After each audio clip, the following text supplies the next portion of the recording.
Anti-seducer has many qualities. I have a whole chapter on the anti-seducer. I try and define it. There are several of them. I don't have them all memorized, but one quality that's very anti-seductive is preaching and moralizing. Is like telling people, "Oh, that's wrong what you just said," or "Your politics are ugly," or you're not really good at this," or something or other.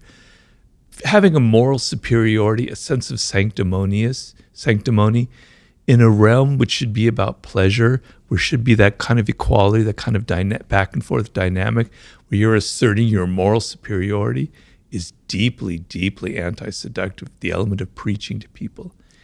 Not being generous, and I mean not just with money is important, but not being generous with your spirit, right? You want to be open, you want to give as much as you can to the other person of yourself, of your time, of your money, of your energy, etc.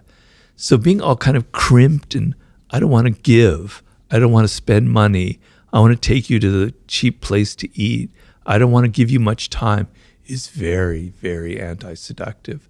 When you were talking a second ago about the person who goes on the date and they're thinking about themselves and what they, what their hair looks like or whatever else, that spoke to an insecure person.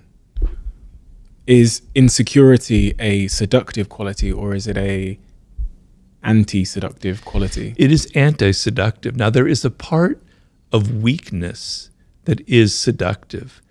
So I would say vulnerability is seductive, but insecurity is anti-seductive. And there's a big difference. Why does vulnerability draw people to you? Because the sense, so if I can define seduction in simple terms, most of the time we are closed to the influence of other people, particularly now. We have these walls up because life is harsh. People are coming at us with their advertisements, with their pleas, with their wanting money, with this, that, and the other. And we've all learned to be very defensive, right? And seduction is an openness, is the opposite of that. And you felt it when you were a child towards your parents. You felt very vulnerable and open. And there was an element of your parents and how they treated you that was very much like a seduction, right? So seduction is about being open to the other person to the extent where you can even fall in love. You can fall under their spell. And the sense of letting go of your ego, letting go of your defensiveness, and letting another person enter your world is being seduced. It requires vulnerability. If you meet, the typical scenario is of a man who's not vulnerable at all. He's so powerful and in control and everything, has no vulnerabilities. It's frightening, for a woman. It could be very frightening. Like this, he's so strong, he's so invulnerable that there's something wrong about it. Maybe he's a serial killer. Maybe he's got skeletons in his closet. Something isn't right about that. What seduces you about a puppy, about a child, about an animal, is their vulnerability.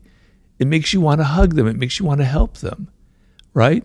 The sense which if you came upon a tiger that's there and they don't need that, well, that's not seductive. I mean, on your screen it is, but if they're there in your living room, that's not seductive. But that puppy is, right? Vulnerability, the sense that somebody needs protection or help, brings out qualities in us that we don't normally have that I think allow for seduction. So that is being vulnerable. That is, I can be influenced by that other person. I am open to their spirit, right? That's being vulnerable. The word vulnerable, I hate to sound like a professor here, so excuse me, in seduction, comes from the root of it means a wound, vulnus. So you have a wound inside of you and you need healing.